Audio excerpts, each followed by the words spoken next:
Everybody, welcome to Deep Dive. Welcome. It's been a while. It has been a while. Great message, Pastor Allen. Good to have you back on Thank you. Sunday. Good to be back. Yeah. Gaining strength. I really liked your opening part about males. Essentially, what we call them is beta simps. Yeah. You know what? There's a lot of confusing messages out there right now Yeah. for young men. Yeah. And and I understand some of it because they're trying to get young men to not build their whole lives around a woman. Right. But you don't want a woman building her whole life around a man. I think as a believer, we be able to go, hey, have a life with God, have a relationship. Yeah. But some of these bad boy things are just simply not trying to be this hanger on that builds your whole life around. I mean, I understood because you were talking about, the 10 ways to like the 9 bad boy tricks to get the girl of your Yeah. dreams. If you could send that to me, that'd be great. Yeah, okay, I'll do that. No, I'm joking. But I remember there is an element, because you had this like toxic masculinity, right? Well, yeah. And then it swung to the other side to now where you have women are like, I don't even want. Right. I mean, wasn't there an article saying women are saying like, there's no good guys? Like there's no, or weren't you telling me something along those lines? Yeah. So even women are kind of disgusted with men in a sense. Well, they're saying that men are weak and soft and so they don't want to. And so you got that, and then you got the bad. So they don't know what they want. Yeah. Then you have like Andrew Tate. Yeah, you got and him. You have who's, these like like misogyny kind. Just misogyny is insane. Just ridiculous. And so, I think this is where the church ought to step up and go, hey, there is strength that looks like Jesus, and we can do this. Yeah. And but it's different. It's going to look different than the world. Yeah, absolutely. No, I thought it was funny. It's wild to see all this happen, and then everybody's trying to.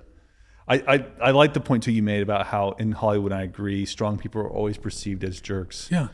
And then Christians are always perceived as weak. Yeah. And I agree with that statement. And I really love the point you made that Jesus is really the absolute image of strength. He is strength. Yeah. There's no one stronger. Yeah. And I think if you can look at him and say, that's strength. Yeah. And because he wasn't all just Jesus wasn't, he wasn't soft serve ice cream the whole time. No. He'd tell the disciples, hey, where's your faith? Yeah. What he did was his correction was appropriate to the situation. Mm. He was harder on his disciples because these are the guys that were with him all the time. Yeah. And so to, the little woman that was caught in adultery, he'd look at her and go, dear God, woman, what are you doing? Where's your faith? He's like, lady, no one is condemning you. I'm not condemning you. Just go don't do this anymore. Very kind, very, very kind. Merciful. Very merciful. He was hard on the Pharisees. He was hard on the Pharisees because they made it harder. He said, you travel the world, make a proselyte, make him twice more the son of hell as you. And so, yeah, he was hard on those guys. Was he the one that called them brood of vipers, or was that? Oh, yeah, brood of vipers, yeah. He like, called them that. Who are these snakes coming after me? Yeah. Brood of vipers. Your mama's a snake and your daddy's a snake. Yeah. You a snake. Yeah. He would call them out. Yeah, and I mean, didn't some of it, they said people were amazed, who's this man who speaks with such authority? Right. So he wasn't obviously this. No, there was some nothing videos. nothing weak and effeminate about it. Yeah. But yet, children loved him. Yeah. And so he wasn't so hard and dismissive that children didn't love him. He wasn't this macho man where he scared people away. No, but he did clear a temple out. Yeah, he did. Jesus made a whip. Yeah. But he didn't hit the people. No. He drove the animals out. Yeah. And so, he overturned those tables too. Yeah, he did. So yeah, there you do see this. Yeah. But the strength to take on the sins of the world, to be crucified, even the fact that when they offered him gall, which was like vinegar. No, it was actually like a deadened pain. Oh wow. It would numb the senses. Mm. It was like an embalming fluid, but if you drank it, it would numb. It's like opioids. Yeah, almost. It would numb the senses. Mm. He refused it. So he took the whole thing for the cross.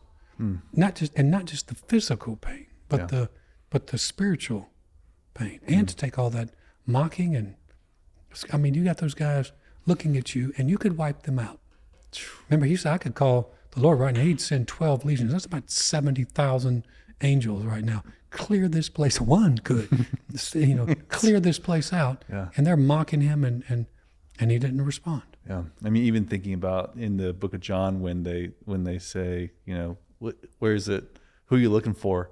And everybody falls back. Yeah, he said, basically he said, I am. I am. And everybody just collapsed. I mean, you want to talk about the power he had. Yeah. That would be an interesting, I don't know if anyone's written a men's book about that, about just looking at Jesus. I'm sure someone has. Sure. I'm sure. I mean, what am I thinking? This is Christianity we're talking about. But right. That was a great message. I really love the story. I love the 1 Corinthians, watch, stand fast, be brave, be strong, act like men. Do everything in love. But then do everything in love. Yeah. Which I think which is not a contradiction. No. The world wants to tell us that's a contradiction. The world doesn't understand love. Right. They still think of eros or erotic love or the feelings love. But we're talking about a love that makes a decision. Yeah. And I don't think the world understands strength either. No, they don't. No.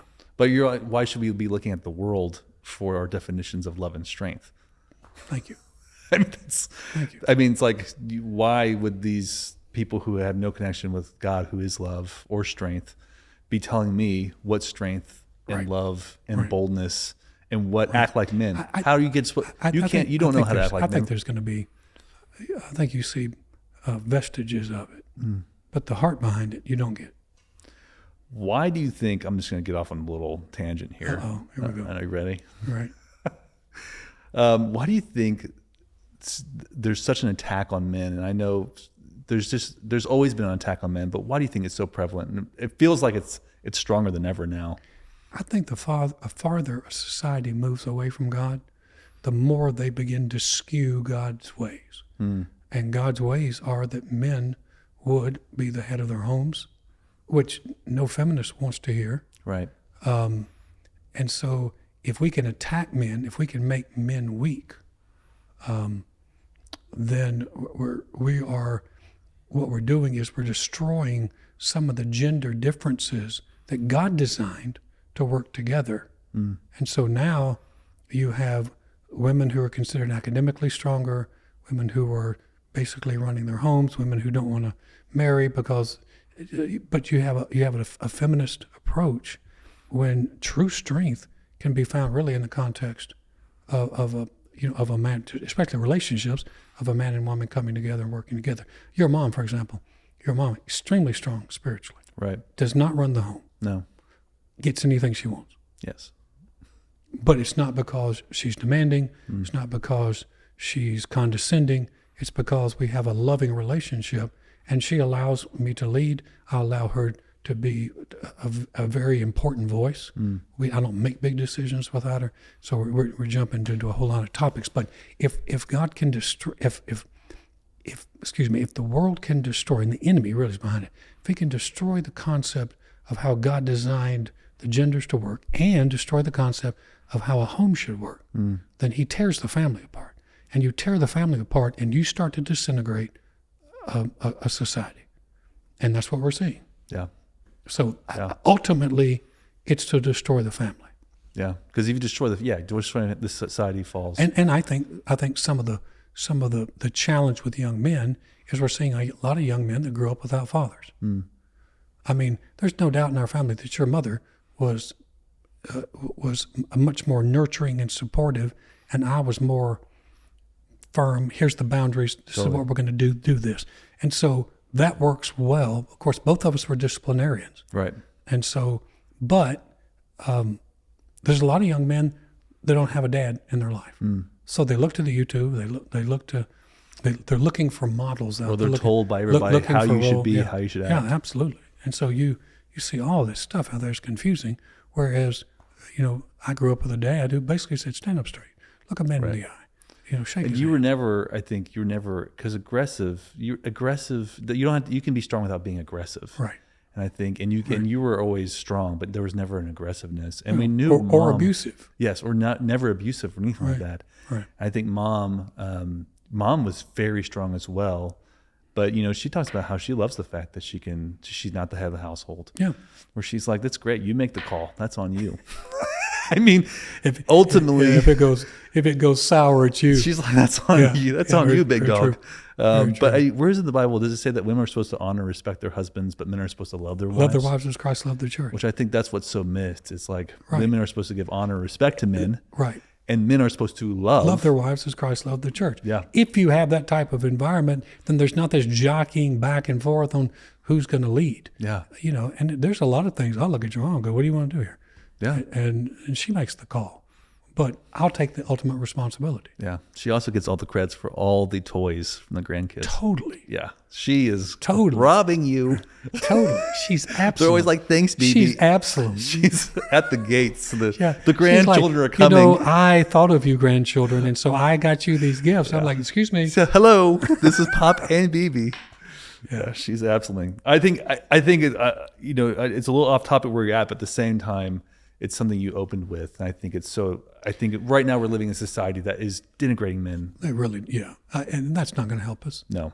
If you ever noticed, the enemy loves to cause division. Yeah. So if he can create gender division, he'll do it. If he can create political division, class he can do division. If he can class division, church division, race division. He is the division master. That's a good point. Yeah, if there's division happening, it's him. It's probably not Jesus. Yeah. Because the unity is what... House divided doesn't stand. There we go. That was solid.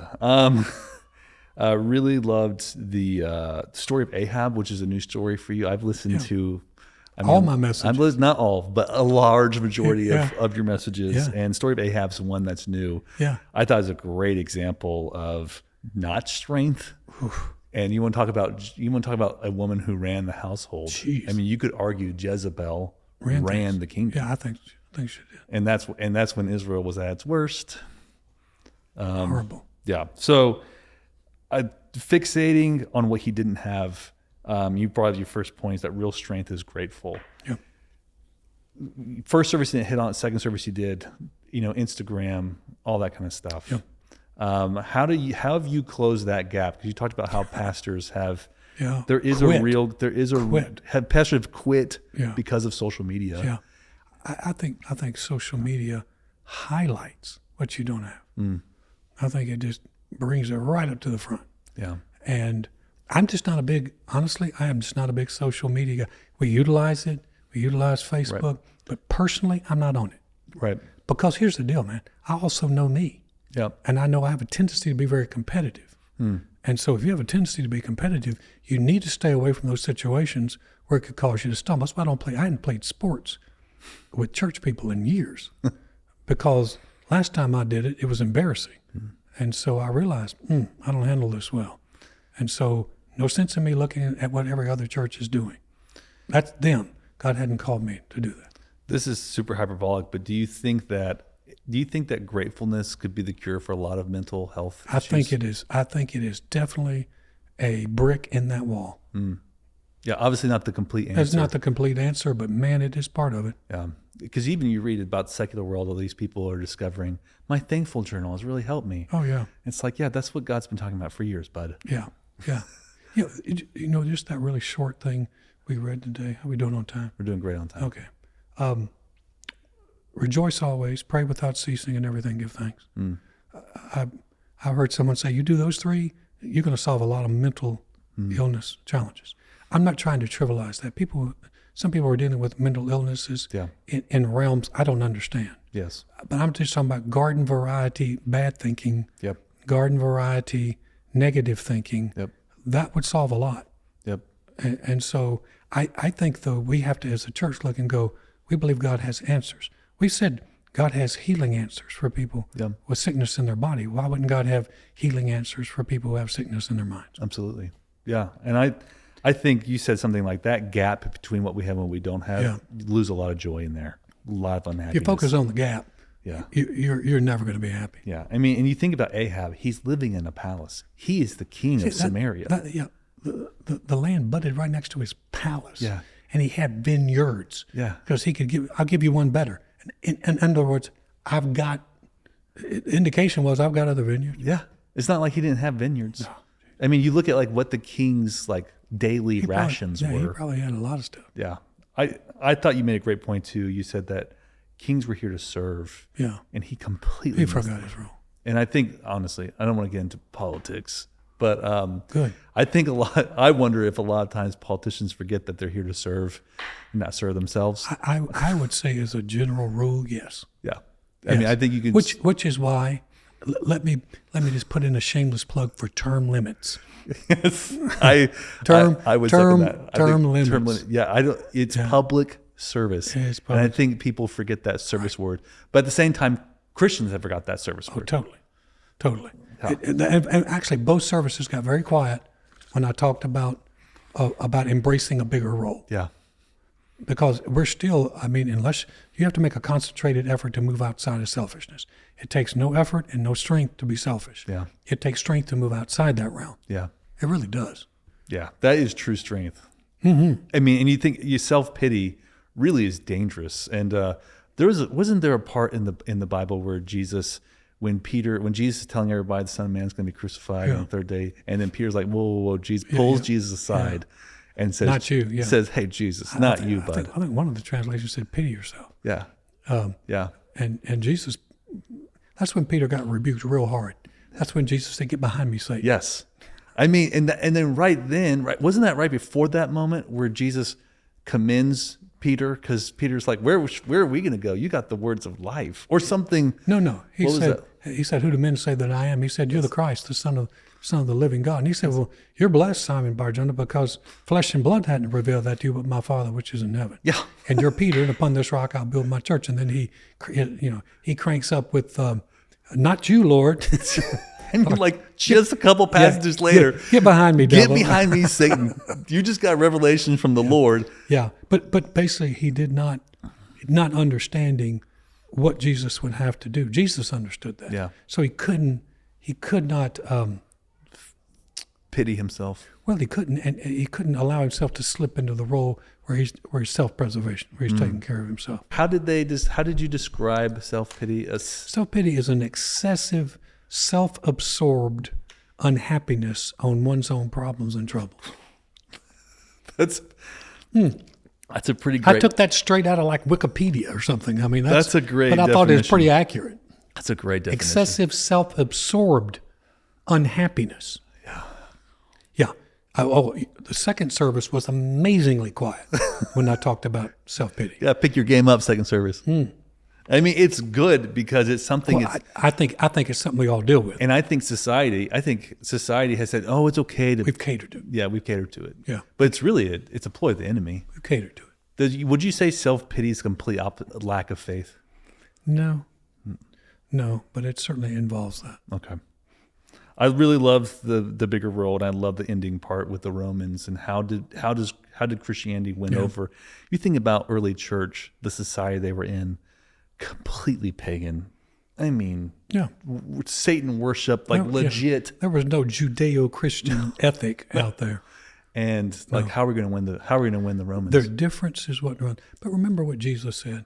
He said, "By this all men will know you're my disciples because of your love for one another." And so, if you look through history, it's Christians who went in when people were dying of disease. It's Christians who went into the homes. Was it the bubonic plague? Was it the Christians who were going into when you had the Black Plague ravaging? And even today, you look at a major tragedy, who are the first ones on the scene? Yeah. It's not the atheist group. Yeah. It's not it's not the groups that are funneled around something else. It's the Christians. Yeah.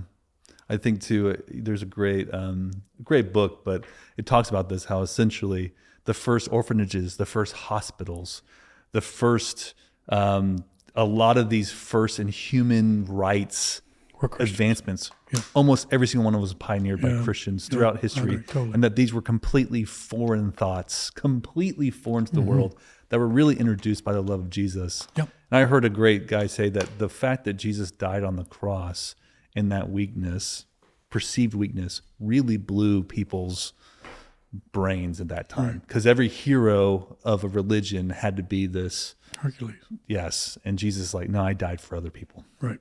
So powerful. Powerful message. Very much. Great message. Thank you for sharing it. Thank you Enjoyed it. for Enjoyed it. listening. We hope we can do more of these all the time. Hope Yeah. you enjoy this deep dive. Yeah. Be subscribed. Be sure to subscribe. Hit that. Mash that like button.